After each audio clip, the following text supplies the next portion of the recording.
So Minecraft's got to be one of my favourite games of all time, and I absolutely love Lego, as you can probably tell by the channel. So today I thought, why not combine the two and build my Minecraft world in Lego form. I'm going to be recreating this one chunk, going all the way down to a cave at the bottom, all the way up to the plains biome with a bit of desert at the top, with a small village hut, a ruined nether portal and some trees. I'm going to try and keep everything as accurate as possible to what we see in the video game, but that's going to be tricky, so I'm going to use the formula to keep myself consistent, and that is that the 1x1 blocks in the game are equivalent to 5 plates tall in Lego form. So that's the equivalent of a plate, a brick, and then a tile on top. And this will make the perfect cubes for my Minecraft layout. So with that being said, it's going to be a challenge, but it's going to be fun, so let's get started. So I started this long journey in creating this giant Minecraft chunk by laying out a border on the bottom. So basically 16 by 16 blocks in the game make up a chunk, and this equates to 32 by 32 studs in Lego. So once I had the border all laid out in dark bluish grey for the rocks, I decided to go ahead and fill in the center and then go around the outside with some dark bluish grey bricks. These are going to be the first of thousands of dark bluish grey bricks we had to this model. So once I've done the full border around the bottom, I decided to go across the middle and in the center sections to tile the plates together with some random bricks. After this, I designed a cool diamond ore block as well as a gold ore block and other ores to use across the mock. I'm going to be sporadically pasting these around the outside as well as inside of the cave. Speaking of the cave, let's go ahead and start laying down some blocks to make up the first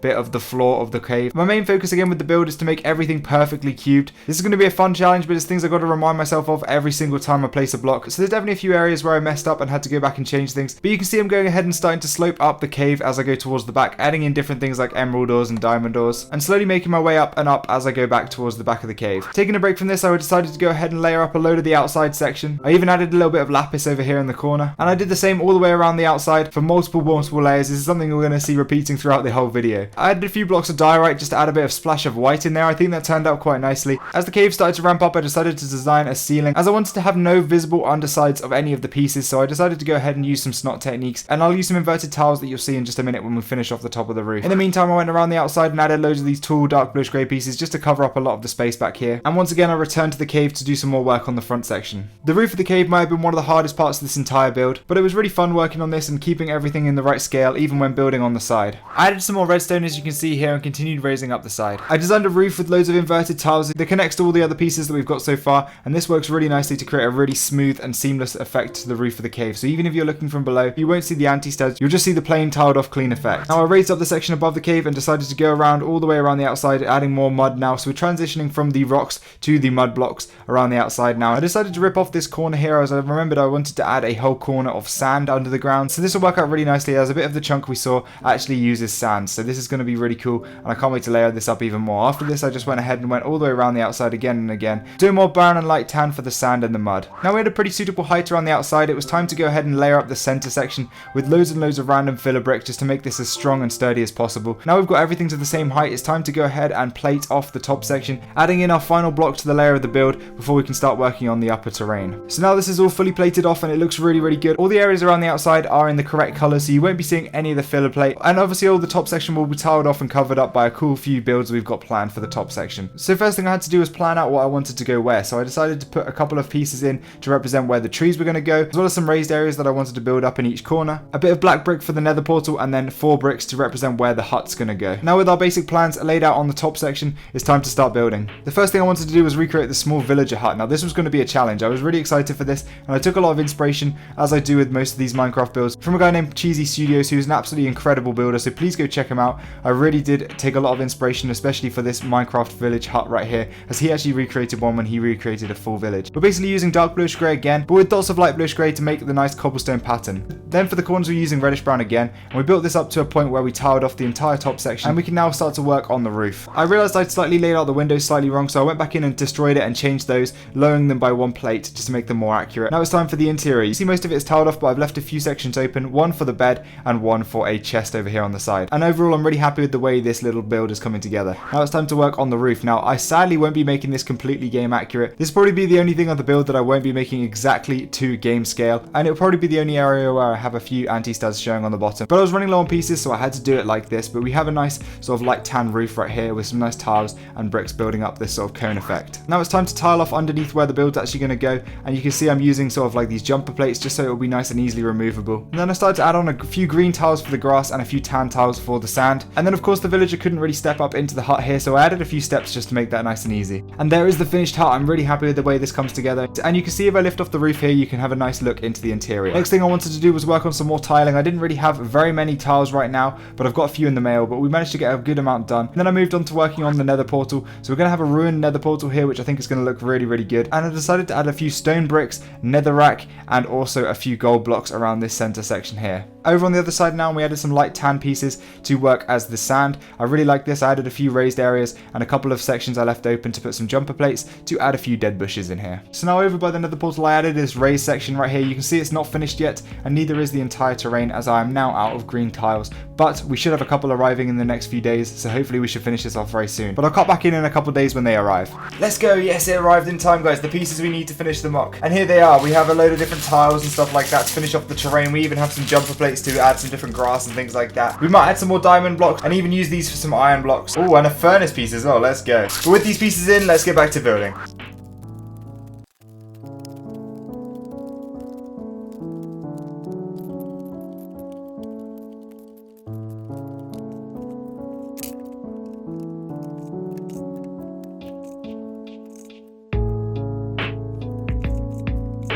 Okay, so I added this little bit of water in the wrong place, so let's move this and get back to building.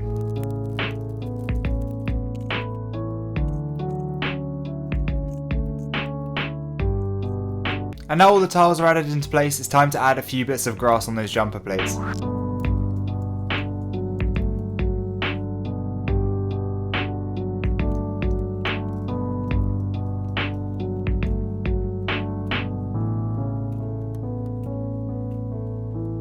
With those done, it was time to work on the trees, so I went ahead and started building up a tree section for each of the two trees that I wanted to do. I'm going to go with two different types. This first one's going to be an oak tree, very simple. I wanted to go with just a 10 by 10 square, getting smaller and smaller as we get towards the top, making everything exactly a block thick for this one, and tiling off on top of every single block, making this really nice and smooth. I'm so glad I ordered extra tiles now, because I didn't even factor these into the amount of tiles I was ordering. But yeah, now that first tree is done, let's add this into the corner here. And I recreated the exact same thing in dark green with a white and black trunk to make a birch tree for the tree that's going to go on the other side of the mock on the sandy bit right here. I think this adds a bit of variety, and I'm really glad I went for two different trees. And now just add a splash of colour with the bees on either of the trees. The second one was added using a couple of these superhero sort of stand pieces. And why not add an ocelot to the floor to keep the village company? And there is my fully finished Minecraft chunk in Lego. I'm really, really happy with the outcome, and I think the details that go across this model are fantastic. So starting down at the bottom here, we have the cave. Alex is about to be ambushed by a creeper. She's currently distracted by those diamonds, and with her lack of armor, I really don't see her surviving this encounter right here. I really like the way I managed to tile off and plate off all of the different areas, making it really smooth inside of this cave. And we have some nice ores as we move up towards the muddy section of the terrain, which leads on to the grassy blocks. We have Steve right here chopping down a tree with his axe. We have a gold block right there, as well as the ruined nether portal. I think this looks really, really nice. And if we do in fact fix this nether portal, we can head straight through the nether portal into our nether biome, and we can actually see a sneak peek into what we're doing for our next Minecraft video coming up later on this week. If you're a member of this channel, you can already watch that video right now, but if not, hit that subscribe button so you can stay up to date when I do post that later in this week. Moving on to the grassy plains, we have a couple of raised sections with some different grass pieces and a bit of water embedded in there, making it nice and accurate to the game being inset by one plate. I don't think it'll be quite enough for an infinite water source there, so Steve will definitely have to go and find some water elsewhere. Hopefully there'll be some in the caves down below. Next to the plains biome, we have some nice bits of sand here. I really like the way this desert came out, and we have a couple of cool nice bushes here on the sides as well. And we also have a birch tree which is perched really nicely on the side of the desert right here. I really like the way this turned out, but hopefully one day I'll be able to recreate these in even more accurate form, because these aren't perfect to the game, but I'm really happy with what I managed to do with the pieces that I had. We have a nice bee flying off the side of here. I was really happy with the posing of that bee right there, and we have another one up on top of the oak tree over here as well. Of course, the final thing is this hut right here. You can see inside we have a nice bed and a chest, some cool windows, and I'm really, really happy with the accuracy of this hut right here. And I think overall the accuracy I managed to get across this entire build was really, really fun to do, and I love the way the sort of nether is pouring out around the portal. This was something I took straight from that chunk right there. Overall, this was really accurate. I'm really happy with the way this turned out, and I definitely think I did a really good job on this. Let me know what you would like to see in the future with Minecraft builds. I'd love to recreate some more different structures or things we see in the game. It's definitely a big build. It was a lot bigger than I thought it would be, and there were a lot of pieces in this. I'd definitely say there are at least 10 to 20,000 pieces in this, because there's just so many pieces in the center section as well as wrapping all the way around the outside. And there was obviously a lot of plates in here and smaller pieces which we used to make everything exactly one block wide. So you can see even up to the top of the tree, everything is perfectly balanced, apart from the one thing I didn't do was the actual roof right here. But other than that, I'm really happy with the build, and I think it turned out well with the amount of pieces and the amount of time that I had to finish this model. So yeah, this looks like a pretty easy and safe place to survive. But if we switch over to the night, you can see there's a lot more mobs out here, and Steve is definitely going to have more of a challenge to survive up here. But yeah, if you want to survive like Steve, hit that subscribe button and leave a like on the video for extra luck in your next Minecraft game, and I will see you guys in the next video. Goodbye.